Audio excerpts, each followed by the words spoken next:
Ah, okay.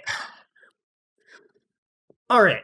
Finally finished that video. I've got one more easy one in the tank. Should be done before the end of this month. No problem. Awesome. All right. So let's just check out Twitter real quick. What's this? Bethesda Shadow dropped a game. That's cool. Made by Tango Gameworks. Yeah, that's the Evil Within guys. Cool. Wonder what kind of game it is.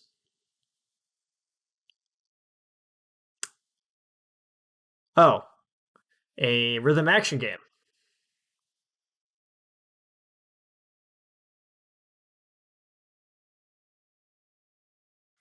Yeah, so wasn't expecting this to be the next video, but here we are. On January 25th, a tweet went out from the Bethesda Twitter account announcing a game called Hi-Fi Rush, a rhythm action game made by Tango Gameworks. Yeah, Tango Gameworks, the guys that made The Evil Within. Honestly, I think if you made a chart with two opposite ends, a flashy, colorful rhythm action game would probably be the exact opposite end of a dark horror game. Don't think there were exactly a ton of people who could have called this one. In addition, it was announced that the game was releasing that day. That's right, a AAA published game shadow dropped onto Xbox and PC for $30. Pretty surprising. It also released on Xbox Game Pass, which I have a subscription to, so I figured why not take a look at what a AAA rhythm action game looks like. So let's take a dive into Hi-Fi Rush. A quick forewarning about spoilers, the on-screen footage will be from the first few hours of the game only, and anything past the point of my footage, I'll be intentionally a bit vague to avoid major spoilers. With that said, let's get into it. After starting the game up, the first thing you're going to notice, other than the spectacular art style, is that the game has a lot of accessibility options right out of the gate.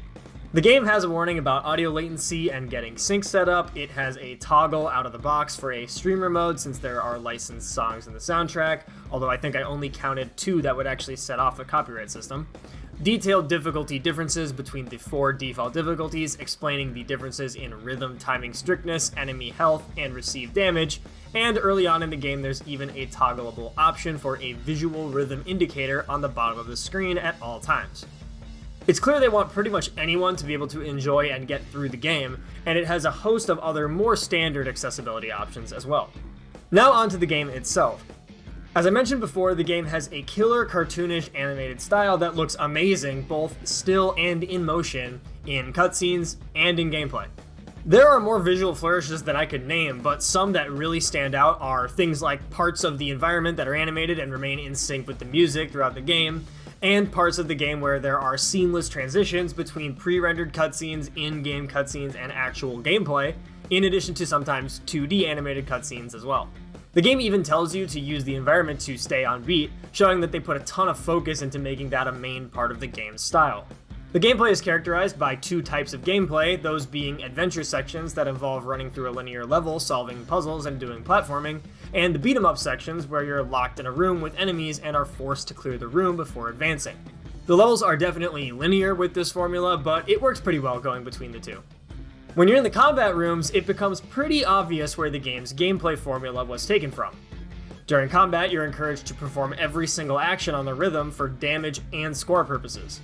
A rank meter is shown on screen to show your ability to take out enemies and stay on the rhythm, and at the end of the encounter you're given a rank for the room based on your score, rhythm accuracy, and time to clear the room. It becomes very apparent at this point that this game is basically just rhythm game Devil May Cry. And I want to be clear, that is not a bad thing. Anyone who has played DMC will know that that game already sort of takes on a rhythmic nature when you get into the flow of combat, so building a character action game that actually has a rhythmic nature to combat is honestly really smart, and it feels just as good as it sounds. The game feels like someone played DMC and said, yeah, we can make this a rhythm game. The game's mechanics flesh out nicely and in a similar progression style to DMC as well.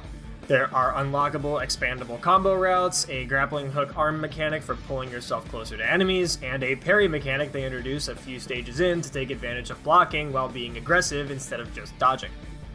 This probably sounds like a bit of density in terms of mechanics, but the game actually does a good job of teaching you the mechanics and introducing new ones at a good pace. The early game tutorials are short and to the point and do a good job of showing you what options you have in combat. Additionally, there is a little second tutorial in the form of a character named Smidge, but in my experience, he wasn't necessary since he was basically just repeating info from the tutorial that was immediately before talking to him. Nice to have him there if you forget something though. The game's levels are actually quite meaty, being about 30 to 50 minutes in length on first playthrough, giving the game a solid playtime to credits on a single difficulty of around 10 hours. The game's story follows Chai, a wannabe rock star who ends up at Vandalay Technologies looking to participate in Project Armstrong and get a cybernetic right arm replacement. He ends up as a defect with a music player in his chest, and he gains the power to form a guitar-shaped weapon from scrap metal. In the opening missions, he meets 808, a robot cat whose owner, Peppermint, can speak through. Peppermint is targeting Vandalay Technologies, who she believes is developing an AI called Spectra that is designed to mind control anyone with Vandalay Technologies cybernetics, so after initially escaping, Chai and Peppermint team up to take down Spectra.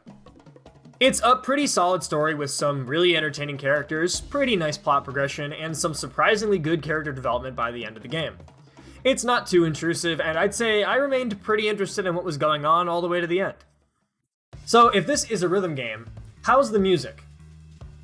Honestly, in my opinion, the original soundtrack is okay. The music, a majority of the game, is pretty generic sounding rock songs.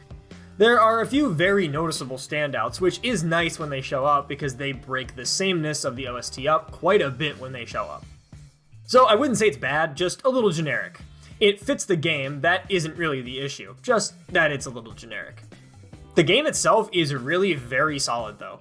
It kind of invokes the nostalgic feeling of games I played when I was a kid that don't have any excess modern games industry crap in them. There's no battle pass, no DLC, though I think there is a deluxe version of the game, no microtransactions, none of that. The game is a really solid, complete package. I think it also helped that the game was shadow dropped. I don't think it would work for every game, but dropping a single-player AAA rhythm action game that no one had ever heard of before was a very confident move, and I think it helped to get people interested in the game. Especially because you go in with no expectations since they haven't been hyping it up for years. It's just an experience you can go in and enjoy. Hi-Fi Rush has some pretty solid mechanical depth as well. There's a chip upgrade system for selectable modular upgrades that do anything from extending your combo timer to decreasing the cooldown on summonable characters, and you can even mix and match the level of these chips at any time instead of being just stuck with an upgraded version. Around stage 3 of the game, the encounter design really picks up as well. There is a lot of enemy variety, and some of the rooms in the game are pretty ruthless, so knowing your tools and being able to dodge and parry well is quite important, especially if you're trying to go for a rank, since using too many continues on the level will reduce the final end of stage rank you achieve. It becomes quite frantic and difficult, with some rooms and bosses in the later game putting up a serious fight. I played the game on hard, the second highest difficulty available at the start. At the beginning of the game, I would only need a continue here or there, but by the end of the game there was an encounter that forced me to end up using 8 continues. So don't let the colorful, cartoonish art style dissuade you. This game is very capable of creating a challenge. I don't have a terrible number of issues with the game, but I would be remiss not to mention them. I had a few nitpicks with it. The music variety picks up a little late in the game, but that's better than not at all. The scoring on the initial playthrough felt pretty inconsistent. I could keep the S rank meter up for an entire encounter, but come out of it with a B grade in score. I wasn't sure if there was some aspect of score that I just didn't quite understand though, so that's not really a black mark against it. There was also a cutscene that honestly probably should have been a gameplay segment, but the game only did that once thankfully, so it was mostly show not tell throughout the game, which is good. Pretty much the one major issue I had with gameplay is that during the platforming sections, the jump can be quite awkward to use due to the extremely high velocity and vertical height you gain, with not very much air control horizontally.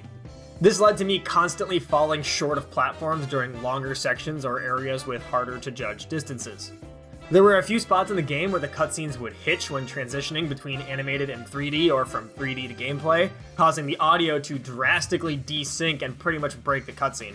That said, I only experienced this while recording, so it could have been something on my end related to my setup.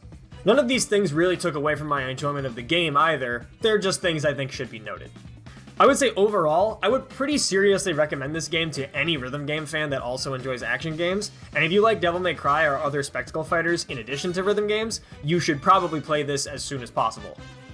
The game oozes charm and flair, the technical performance of the game is solid, the gameplay is flashy and challenging, it's just a lot of fun. Also, 808 is like the cutest ever. I won't spend too much time on it for risk of spoilers, but the game carries quite a bit of post-credits content as well. There's an additional unlockable difficulty, character customization, extra challenges added to the game's challenge mural, a post-game story section requiring replay of almost every level to complete, and an entire extra mode unlocked after the end of the game. For the price, it's a really big chunk of stuff to do if you like the base package, and extremely refreshing in the era of battle passes and DLC. Overall, Hi-Fi Rush has been an extremely welcome surprise and a great way to start the year out for games. I'm not the biggest fan of horror games, so Tango wasn't exactly on my radar as a studio, but seeing them prove that they can take on a game outside their usual offerings is a massive flex, and I'll definitely be watching what they do in the future. Thanks for watching, and a big thanks to my patrons for supporting the channel. Check out my Twitter, Twitch, and community Discord, links are in the description below. If you like this video, don't forget to like and subscribe, and I'll see you guys next time.